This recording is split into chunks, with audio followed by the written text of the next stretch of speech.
The word how അത് എന്നും നമ്മളെ ചോദ്യം ചോദിക്കുന്നവരായി നിലനിർത്തും. അതിന് പകരം ഒരു വേർഡ് അവിടെ റീപ്ലേസ് ചെയ്യേണ്ട y. The power of y വളരെ ഇമ്പോർട്ടൻ്റ് ആണ്. എങ്ങനെ ഇത് ചെയ്യും എന്നുള്ള ചോദ്യം ചോദിക്കുന്നത് നമുക്കതിൻ്റെ സിസ്റ്റമാറ്റിക് വേ മനസ്സിലാക്കാൻ നല്ലതാണ്. ബട്ട് എന്തിന് ഞാനിത് ചെയ്യണം? ഞാനിതിനെ വളരെ സിംപ്ലിഫൈ ചെയ്ത് പറഞ്ഞുതരാം. ഏറ്റവും നല്ലൊരു മോട്ടിവേറ്റർ ആരാണെന്നറിയോ? തെരുവ് പട്ടിയാണ്. തെരുവ് പട്ടി. ഒരു തെരുവ് പട്ടി നമ്മളെ കടിക്കാൻ ഓടിച്ചു കൊണ്ടിരിക്കുകയാണെന്നുണ്ടെങ്കിൽ എങ്ങനെ ഞാൻ ഓടണം എന്ന ചോദ്യമില്ല അവിടെ. എങ്ങനെ ഞാൻ മരത്ത് കയറും എന്ന ചോദ്യമില്ല. എങ്ങനെ ഞാൻ മതിലിൻ്റെ മേലെ കയറും എന്ന ചോദ്യമില്ല. എന്തിന് ഞാൻ ഓടണം, എന്തിന് ഞാൻ മരത്ത് കയറണം, എന്തിന് ഞാൻ മതിലിൻ്റെ മേലെ കയറണം, എന്തിന് ഞാൻ കല്ലെടുക്കണം, അത് നാച്ചുറലി അവിടെ വർക്ക് ചെയ്യും.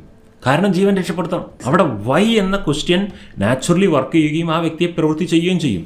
അവിടെ നമ്മൾ ഒരു മരത്തിൽ എങ്ങനെ ഞാൻ കയറുക എന്നുള്ള ക്വസ്റ്റ്യൻ അവിടെ ചോദിക്കുമോ? ഇല്ല. അവിടെ ഹൗ എന്ന ക്വസ്റ്റ്യന് അപ്രസക്തി ഉണ്ടാകുന്ന ഒരു സ്ഥലമാണ്.